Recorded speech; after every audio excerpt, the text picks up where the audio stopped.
بهزر مع واحد صاحبي في الكومنتات، تاني يوم الصبح لقيته عامل لي انفريند، ويا ريته انفريند بس ده بلوك.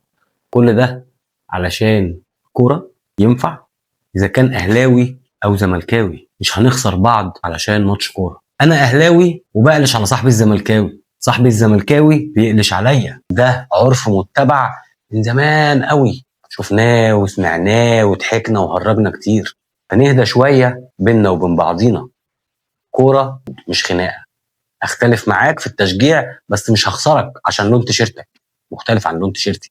من الاخر كده نرجع نشجع بروح رياضيه، اذا كان اهلاوي زملكاوي اسماعيلاوي اتحداوي نصراوي اي نوع.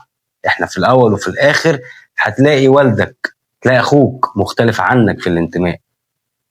فمش لازم كل الناس تبقى زي بعض. اصل ان انت هتقعد اصل هو قال، اصله شتم، اصله عمل، طب ما انت بتقول وبتشتم وبتعمل. ما تخلينا حلوين زي ما احنا كنا حلوين من زمان. ريت نرجع نشجع وبعقل وبتحضر.